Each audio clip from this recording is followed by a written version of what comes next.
তুমি আল্লাহর ভয়ে জেনা বাদ দিলা, আল্লাহর কাছেই চাইলা, ধৈর্য আল্লাহর জন্যই ধরলা, আশা আল্লাহর কাছেই করো, তিনি কি তোমাকে ফেরাবে? তিনি হচ্ছেন উনি যিনি ৯৯ জনকে হত্যা করার পর শুধু উনার কাছে শাস্তির ভয়ে আছে কিনা আমার মুক্তির উপায়, আমার কি ক্ষমা হবে, ক্ষমা কার থেকে?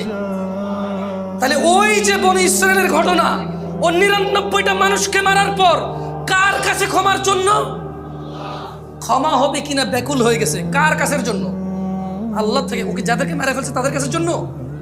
ও তো টেনশন করতেছে যে আমাকে কি মাফ করবে কেউ, আল্লাহ কি আসে যে আমাকে মাফ করবে, বা আমার কি ক্ষমা হবে? ৯৯টা মারার পরও কি ক্ষমা পাবো আমি? আল্লাহ কি ওর জন্য জমিনকে কাছে করে দেয় নাই? এই মাটি তুমি এক চুল নাড়তে পারবা? এই জমিন তুমি এক চুল নাড়তে পারবা?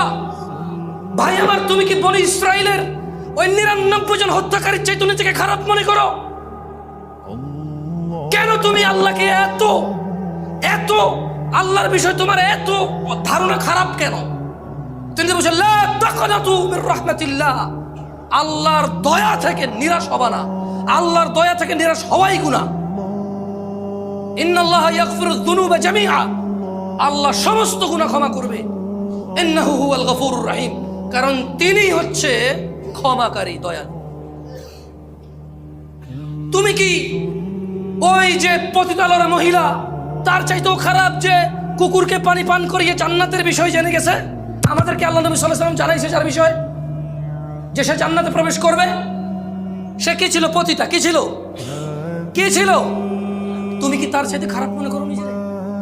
যে আল্লাহ পতিতা কুকুরকে পানি খাওয়াইলে সন্তুষ্ট হয়ে জান্নাত দেয়, যে আল্লাহ ৯৯ জন লোককে হত্যা করার পর যে বলছে ক্ষমা নেই তাকেও হত্যা করছে, এরপরেও মনের ভিতরে কেমন জ্বালা যন্ত্রণা যে আমি কোথায় গেলে মাপ পাবো, কেমনে আমি মাপ পাবো, এই যে মনের ওর এই যে দ্বিধা দ্বন্দ্ব যে আছে, তো একজন বিচার করে ফেলবে, মাপ না পেলে কি হবে, কে করবে মাপ?